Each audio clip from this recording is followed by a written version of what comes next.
샬롬 샬롬 샬롬 샬롬 샬롬. 하나님 사랑합니다. 여러분 주 안에서 사랑합니다.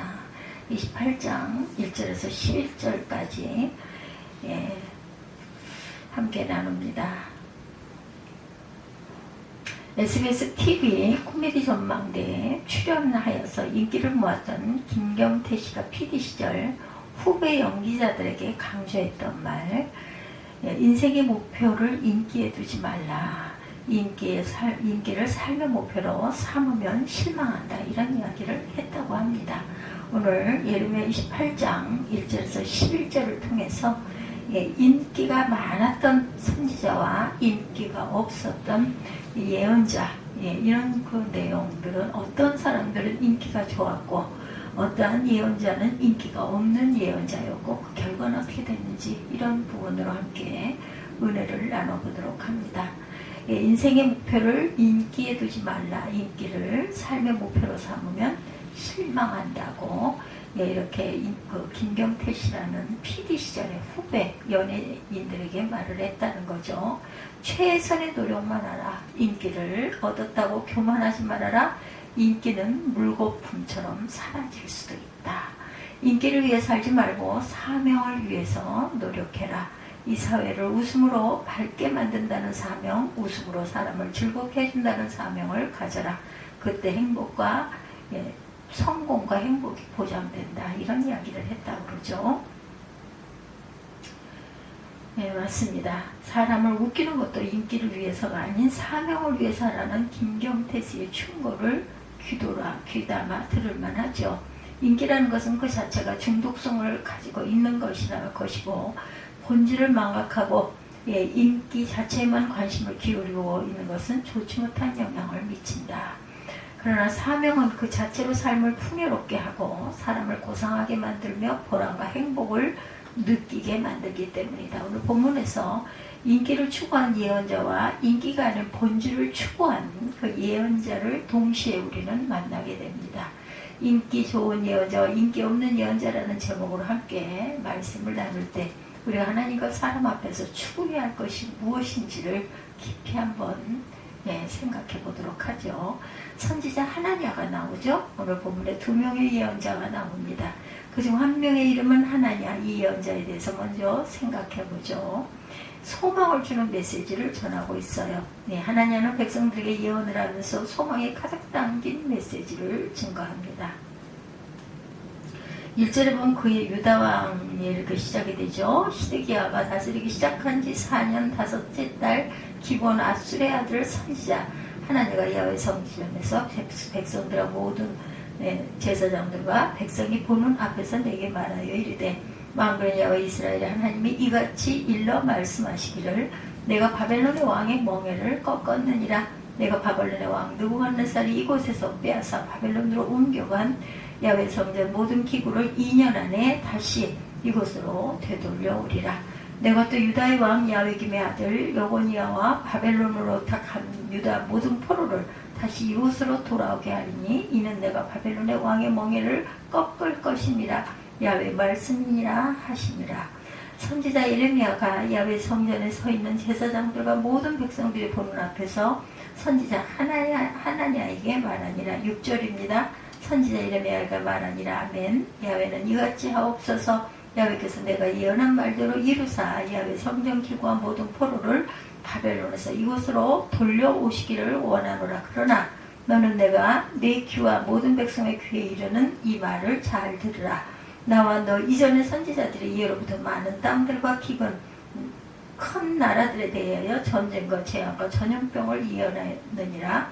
평화를 예언하는 선지자는 그 예언자의 말이 응한 후에야 그가 진실로 야훼께서 보내신 선지자로 인정을 받게 되리라. 이렇게 말씀합니다.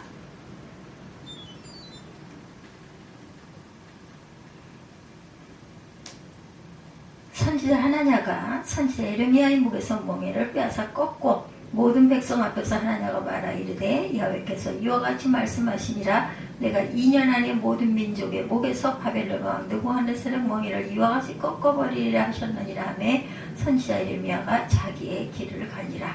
선지자 하나냐가 선지자 예레미야의 목에서 멍에를 꺾어버린 후에 야훼의 말씀이 예레미야에게 임하니라. 이르시기를 너는 가서 하나님에게 말하 이르기를 야외 말씀에 내가 나무 몽에를 꺾었으나 그 대신 쇠 몽에들을 만들었느니라. 만군의 야외 이스라엘 하나님께서 이와 같이 말씀하시니라. 내가 쇠 몽에로 이 모든 나라의 목에 메워 바벨론의 왕 느부갓네살을 섬기게 하였으니 그들이 그를 섬기리라. 내가 들짐승도 그에게 주었느니라. 나무 멍에 대신 쇠 멍에를 매게 할 것이다. 이렇게 말씀하고 있죠. 선지자 예레미야가 선지자 하나냐에게 이르되 하나냐야 들으라. 여호와께서 너를 보내지 아니하셨거늘 내가 이 백성에게 거짓말을 하는도다.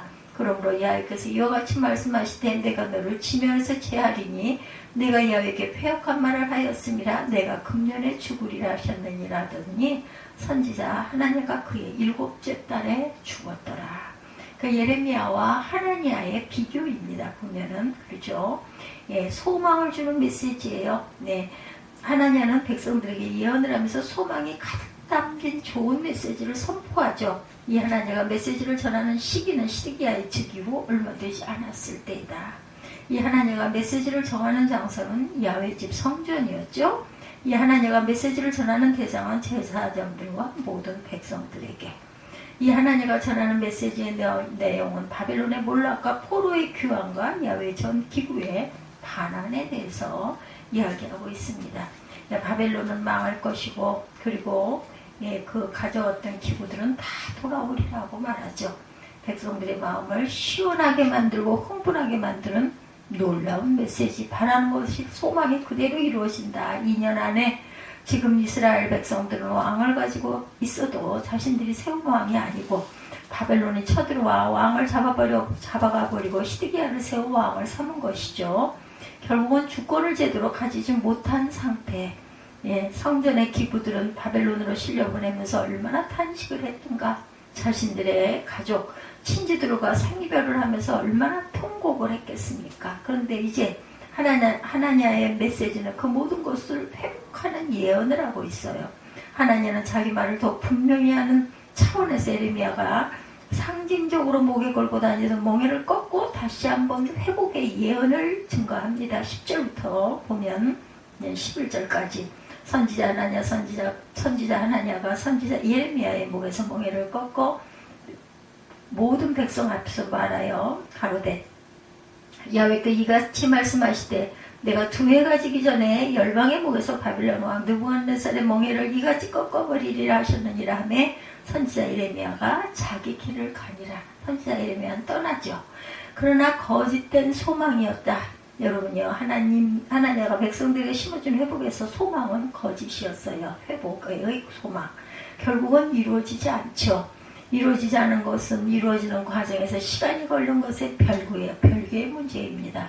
그런데 하나님의 예언은 성취에 시간이 걸리는 예언이 아니라 이루어지지 않는 예언이었다. 결국 그의 예언은 백성들의 거짓된 꿈만 심어준 셈이었고, 사실 하나님의 회복에 대한 예언이 거짓임을 드러내는 이유는 두 가지가 있죠.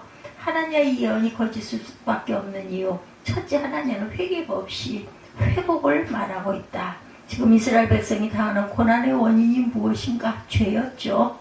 죄 때문에 하나님의 심판을 내리신 것이고 이제 더 큰 심판이 목전에 다가오고 있는 상황입니다.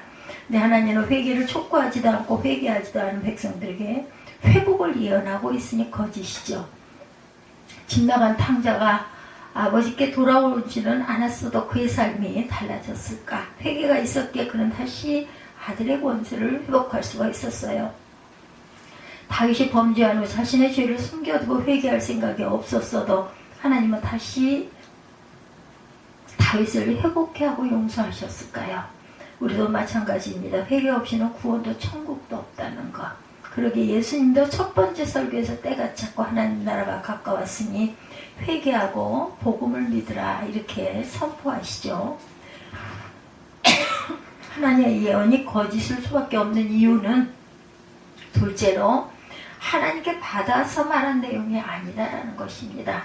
하나님은 하나님에게 그런 예언의 말씀을 주신 적도 없고 보내신 적도 없었다. 근데 하나님의 임의로 예언을 하죠. 이런 선지자의 거짓 선지자다 이렇게 말합니다. 예언의 내용이 좋고 나쁘고 문제가 아니고 예언의 내용을 백성들이 받아들이고 안 받아들이고 중요한 것이 아니고 정말 중요한 것은 그 예언이 하나님께로부터 나온 것인가 아니면 자기 마음대로 한 것인가입니다. 지금도 마찬가지죠. 오늘날 하나님의 말씀을 주로 설교를 통해서 전해지는데 설교에서 정작 중요한 것은 얼마나 유창하냐도 아니고 얼마나 울리고 웃기냐도 아닙니다. 잘하느냐도 아닙니다. 사실 정말 하나님의 말씀이냐 아니냐, 인간적인 생각이냐 아니면 사상이냐가 문제다. 근데 문제가 있어요. 말씀을 듣는 사람들이 자꾸만 엉뚱한 것에 주의를 기울인다는 거죠. 메시지를 전하는 자나 박사학위를 가져야 하는 것도 아닌데 규모만 커지면 박사학위들을 요구한다고 하죠. 그러다 보니까 거짓으로 박사학위를 받은 사람들도 많이 생깁니다. 본질에서 벗어난 거죠. 도대체 듣고자 하는 것이 하나님의 말씀인지 박사의 가면인지 알 길이 없습니다. 세계 최고 설교자로 일컬어지는 스펄전은 대학이나 신학교도 안 나왔다는 것을 여러분들 아십니까? 정말 확인해야 할 것은 하나님의 말씀을 제대로 전하는가 그렇지 않은가에 대해서 관심의 초점이 바뀌어야 할 것이다. 왜 그런 메시지를 전했을까요? 여기서 우리가 한 가지 의문을 가질 수 있어요. 하나님은 왜 거짓된 소망의 메시지를 전했을까? 아마 그 이유 중 하나로 하나님은 이스라엘이 자신의 메시지로 회복되기를 원했기에 그런 메시지를 전할 때는 가능성을 볼 수가 있어요. 하나님은 자기 민족의 처지가 안타까웠고 어떻게 해서도 회복되는 것을 보고 싶었고 그래서 그처럼 회복의 메시지를 전했을 가능성이 있다. 그러나 좋게 봐서 하나님의 애국심으로 인정한다 해도 하나님은 잘못되었다. 암 걸린 사람에게 암을 제거하지 않고 회복을 믿게 하는 것은 암 환자를 위한 것이 아니고 암 환자를 죽이는 것이듯 자기 민족의 근본적인 문제를 해결하지 않고 회복을 말하는 것 또한 그 자체가 백성들을 기만하는 것이다. 건지려는 게 아니죠. 하나님은 왜 그런 메시지를 전했을까? 보다 분명한 이유로 하나님의 관심은 하나님이 아닌 백성들에게 초점이 맞추어져 있었던 것이다. 하나님은 머리가 좋은 인물인 것 같죠. 백성들이 어떤 메시지를 좋아할지 어떤 예언을 해야 인기를 얻을 수 있을지를 제대로 파악하고 있었던 거죠. 그러나 지혜는 없었습니다. 하나님의 뜻을 헤아리는 그 뜻을 전하는 것이 예언자의 본질임을 망각하고 있었어요. 순간의 이익을 위해서 영원한 상급을 포기하고 있었다. 성경에 보면 대부분의 거짓 예언자들이 거짓 예언을 한 것은 다 인기와 이익 때문이다. 하나님의 뜻보다 인기와 이익이 우선이었다.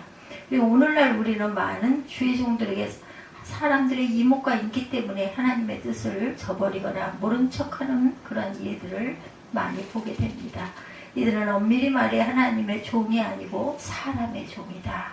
더 심하게 말하면 마귀의 종 노릇을 하고 있다. 두 번째 선지자 예레미야입니다. 이제 오늘 본문의 두 번째 인물로 예레미야에 대해서 생각해 보죠. 심판에 대한 메시지를 전하죠. 예레미야는 심판의 메시지를 전한 대표적인 예언자일 것입니다. 그는 유다 백성들을 향하여 분명하게 예언합니다. 10절에서 예레미야 14장 10절에서 보면 10절부터 12절까지죠. 야훼께서 이 백성들에 대하여 말씀하시되 그들이 어그러진 길을 사랑하며 그 발을 금하지 아니하므로 나 야훼가 그들을 받지 아니하고 이제 그들의 죄를 기억하고 그 죄를 벌하리라 하시고 야훼께서 또 내게 이르시되 너는 이 백성을 위하여 복을 구하지 말라. 그들이 금식할지라도 내가 그 부르짖음을 듣지 아니하겠고 번제와 소제를 드릴지라도 내가 그것을 받지 아니할 뿐 아니라 칼과 기근과 전염병으로 그들을 멸하리라. 이렇게 말씀하고 있어요. 이런 예언을 좋아할 사람은 아무도 없죠. 완전히 망해버릴 것을 예언하는데 누가 좋게 받아들이겠는가.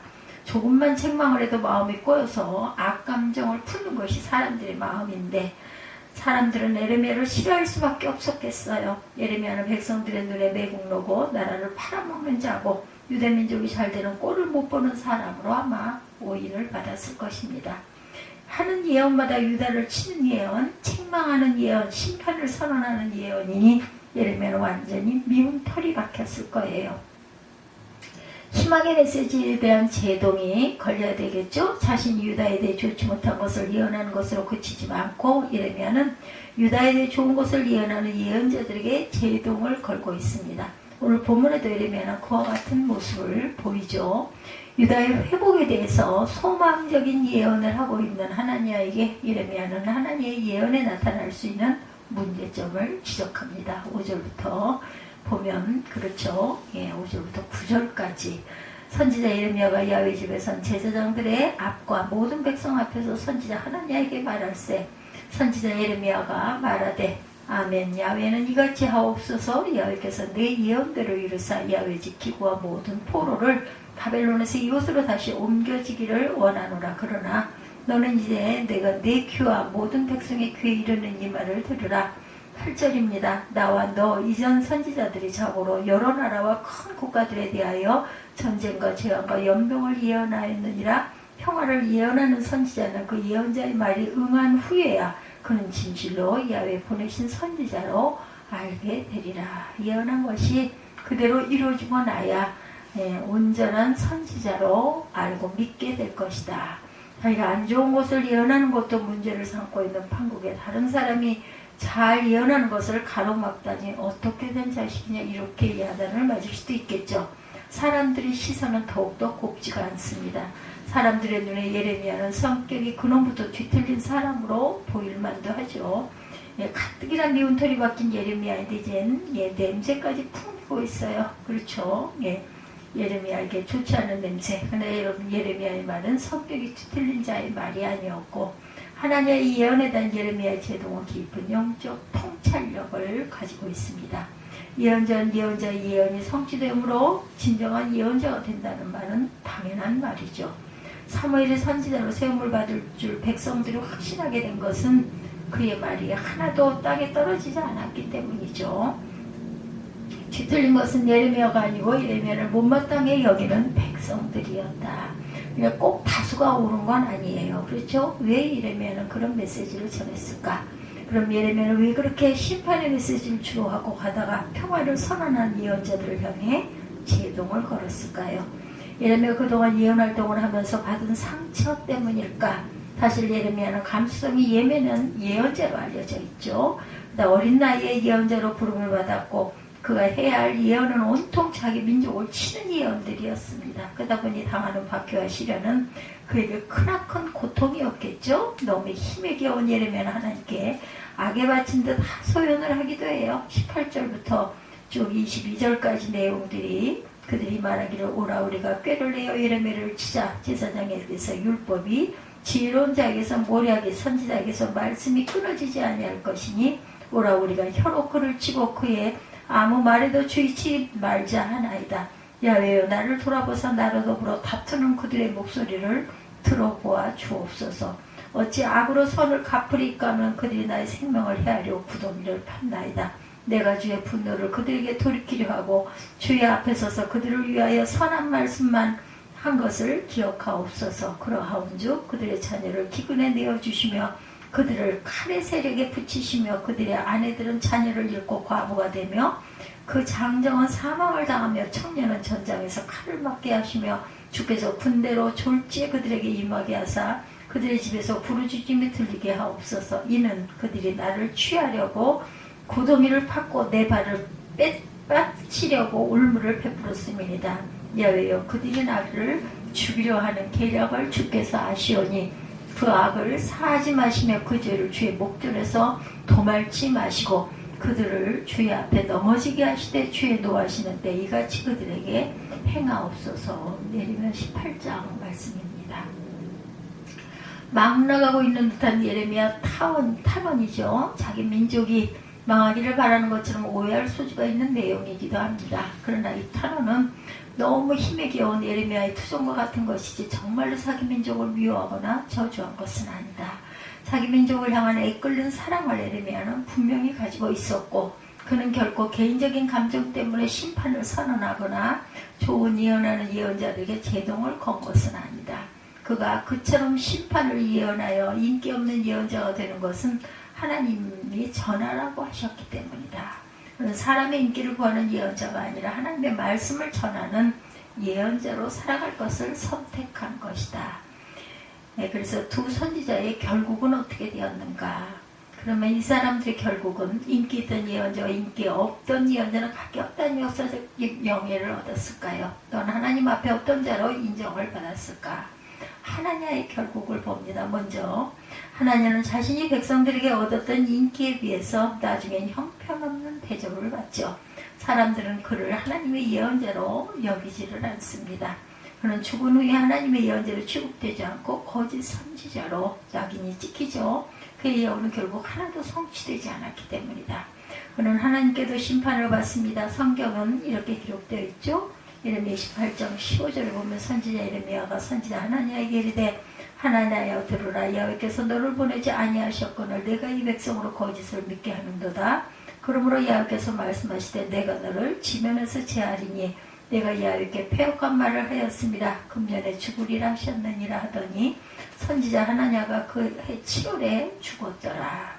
결국 하나냐에게 남은 것은 아무것도 없고 그의 살아생전에 잠깐 받은 인기가 그에게 무슨 유익이 있었겠는가.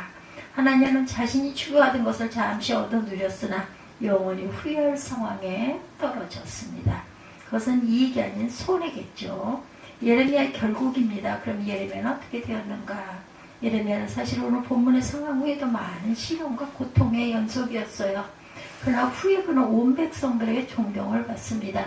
그가 모든 예언이 성취되었기 때문이다. 심지어는 바벨론에서 포로 생활을 하다가 해병될 것을 예언한 70년의 세월도 정확하게 맞아떨어집니다. 더 이상 어느 누구도 예레미야 입에 하나님의 말씀이 있었다는 것을 부인할 수가 없게 되었다.